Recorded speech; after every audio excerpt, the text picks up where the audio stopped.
Muy buenos días, mi nombre es Marco Landucci, presidente de México y Centroamérica.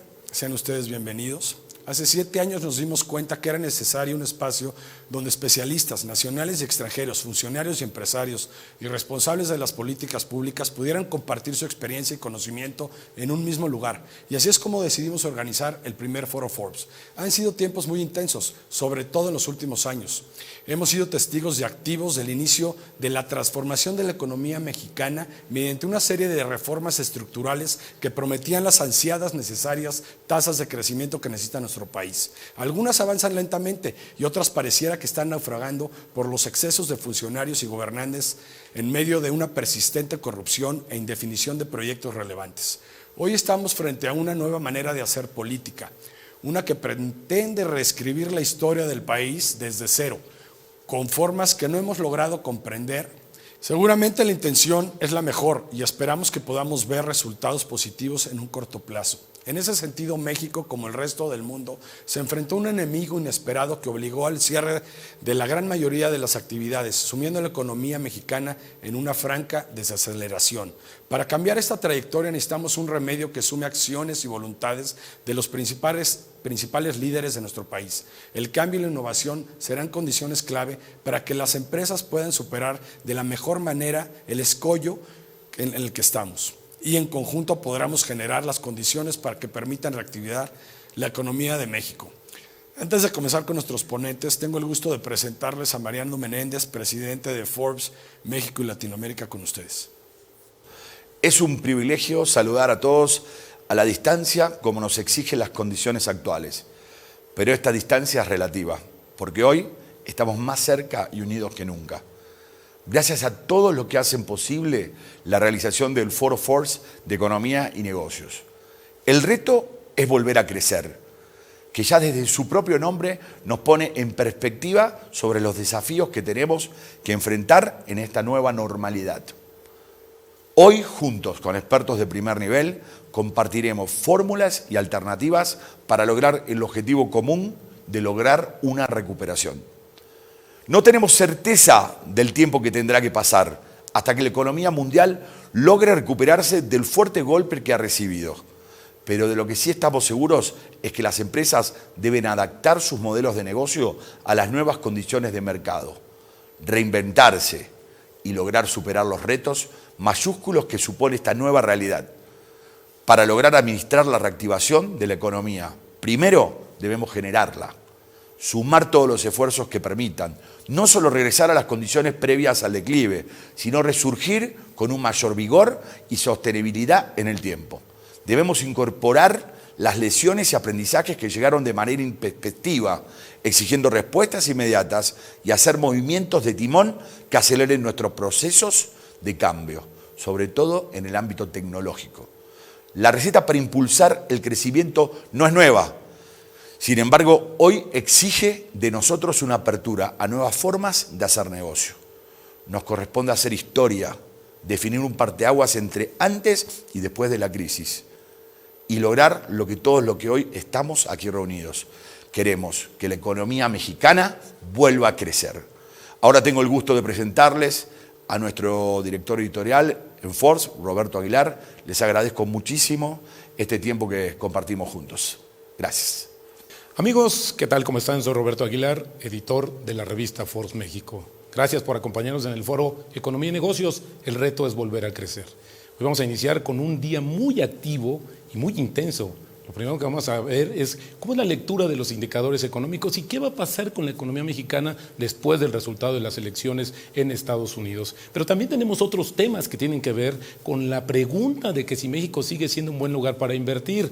Nuestros expertos nos van a dar la respuesta, así como también el papel de la infraestructura en la reactivación de la economía y los proyectos estratégicos del gobierno como palanca de desarrollo. Pero también uno de los temas más cruciales es qué debe hacer México para aprovechar el TEMEC ante la nueva administración en Estados Unidos. Vamos a dejar que expertos en la materia nos respondan esta pregunta, y también la digitalización y su importancia para solucionar los actuales problemas del mundo. Esto ya venía y hoy se está acelerando, y creo que esto va a ayudar mucho a la reactivación económica, porque la tecnología como un motor que va a sustentar la nueva normalidad. Y luego tenemos el Estado. ¿Cuál es el Estado del Estado de Derecho en México? Pareciera un juego de palabras, pero tiene una implicación mucho más profunda, porque también nos va a ayudar a comprender cuál es el futuro político de México y cómo entender la polarización política que en los últimos meses se ha agudizado. Y también un tema que está muy en boga, que creo que no debe faltar en esta discusión, en este análisis, es la relación que hay entre los estados y el gobierno federal. Es cierto que la unión hace la fuerza, ya lo veremos más tarde. Y bueno, amigos, gracias por acompañarnos, y vamos sin más preámbulo con nuestro primer invitado a este Foro Forbes. Se trata de Gabriel Casillas, director general adjunto de análisis económico del Grupo Financiero Banorte.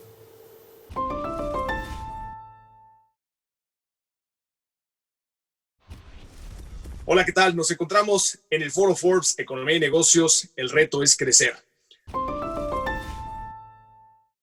¿Cuándo vamos a tener un tratamiento eficaz? ¿Cuándo vamos a tener una vacuna? Eso podría, pues entre más rápido sea, pues más rápido regresaremos a la normalidad, aunque la normalidad probablemente, como se ha dicho muchísimo, sea una nueva normalidad con algunos cambios estructurales. Parte de estos cambios estructurales que quisiera comentar rápidamente son exactamente dos, en mi opinión.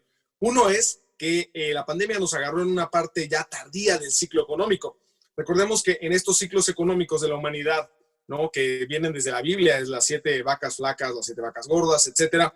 Bueno, pues ahora estamos hablando de que normalmente los ciclos económicos, la fase de expansión duraba 5 años en promedio, de 1960 a la fecha, y este ciclo económico ya llevaba casi 10 años. Entonces, en este sentido, pues ya nos tomó en una parte tardía del ciclo. Entonces eso puede profundizar más las cuestiones, digamos, de la recesión.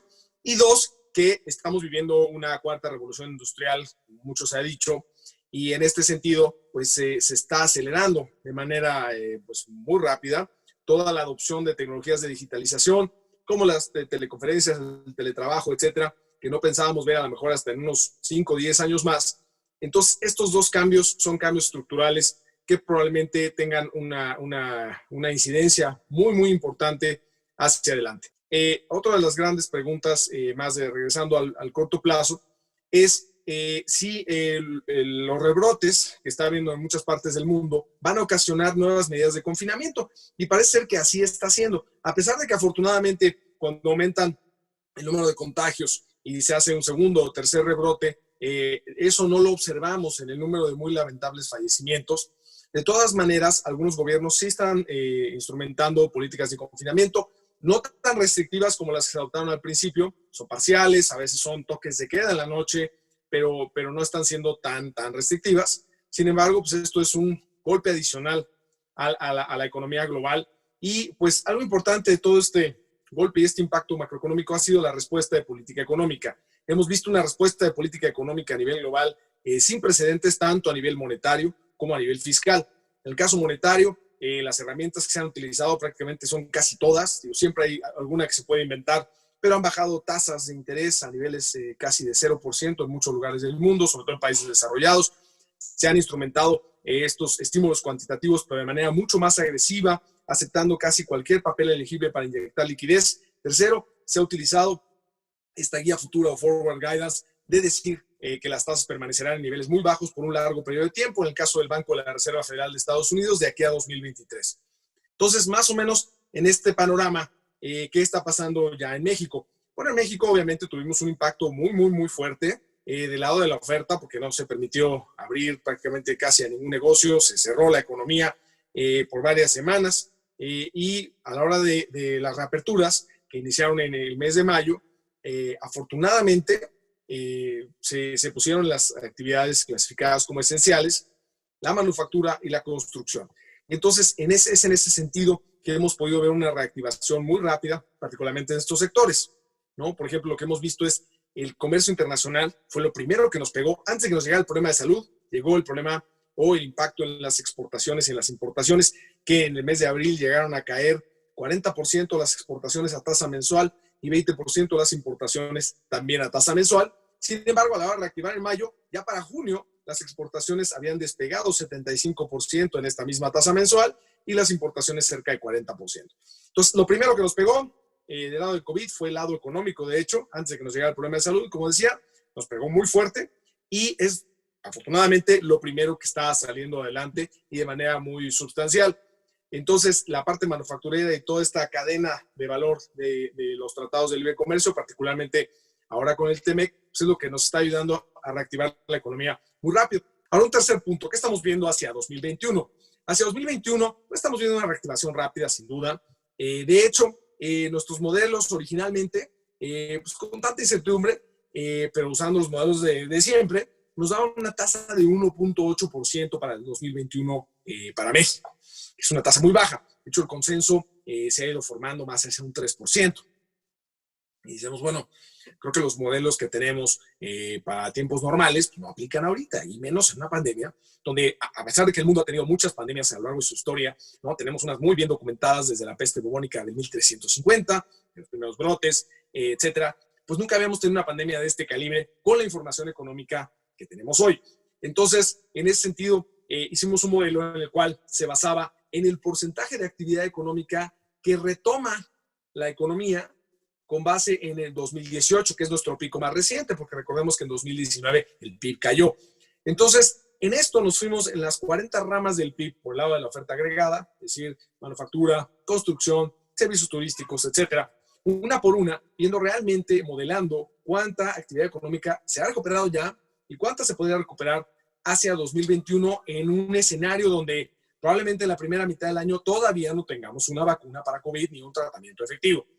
Entonces, en este sentido, vimos que pues, mucha de la actividad económica ya se había recuperado, ¿no? Como los servicios, por ejemplo, inmobiliarios, ya están arriba inclusive de 2018, tiene que ver un poco con este cambio estructural, donde mucha gente se está cambiando de casa, a lo mejor ya no va a vivir en un departamento más pequeño, una casa más pequeña cerca del lugar donde trabajaba, a lo mejor ahora piensa que de largo plazo ya no va a trabajar ahí y prefiere vivir en una casa, un departamento pues un poco más cómodo en los suburbios o con más oportunidad de estar cerca de la naturaleza. Entonces, todo ese tipo de cambios estructurales ya se empiezan a ver y en ese sentido, insisto, fuimos una por una de estas ramas, lo que nos dio es un crecimiento de 4.1% para 2021, muy asequible. Se ve muy bien una tasa arriba de 4% para 2021, pero recordemos que vendríamos de una caída de 9%, ¿no? Entonces, un ejemplo sería, por ejemplo, de un edificio, bajas 9 pisos y el siguiente nada más año subes 4 pisos, pues claramente no vas a estar de donde venías. Y hay que tomar en cuenta también que las recesiones en el pasado, en el caso de México, por ejemplo, en el 95-96, 2008-2009, la caída del PIB en el 95 fue de 6.3% con la metodología actual y el siguiente año creció 6.8%. ¿No? Igual en 2008 el PIB cayó más de 5% y la recuperación en 2010 fue un poquito más de 5%. Entonces lo que veíamos era que la magnitud de caída y la magnitud de rebote del año que seguía de la recesión era muy similar, pero con signo contrario, y en esta ocasión no, es menos 9 y más 4.1. O sea, aunque se vea optimista, realmente no es una tasa de la cual estar muy orgullosos, pero mucho de esto, insisto, es por la propia naturaleza de la pandemia, ¿no? Donde pues, hay actividades económicas que van a tardar mucho. Ahora, en esta reactivación que hemos visto, la verdad es que actividades como turismo en términos de ocupación de hoteles o en términos de pasajeros en avión, sí ha mejorado. En términos de pasajeros en avión, por ejemplo, normalmente tenemos 7.5, entre 6,5 y 7,5 millones de pasajeros mensual promedio. Obviamente hay sus cambios en temporadas de vacaciones, etcétera, pero se fue a cero prácticamente en abril y mayo y ya estamos cerca de 4.5 millones, el último dato de agosto. Entonces, realmente sí vemos una recuperación importante, aunque el número todavía es bajo. Y en el caso de la ocupación, de la tasa de ocupación hotelera, que normalmente andamos en un 55 a 65% promedio mensual todo el año, se cayó a cero en abril y mayo, y aunque sigue muy baja en 4.5%, de todas maneras la recuperación ha sido un poco más rápida de lo que esperábamos. Entonces, con todas estas bases y con lo que vemos para 2021, pues vemos un 2021 creciendo esta tasa de 4%, con mucha convicción, por arriba del consenso de 3% y más cerca de lo que trae Secretaría de Hacienda y Crédito Público en precriterios, y más bien en criterios generales de política económica, que trae 4.6%.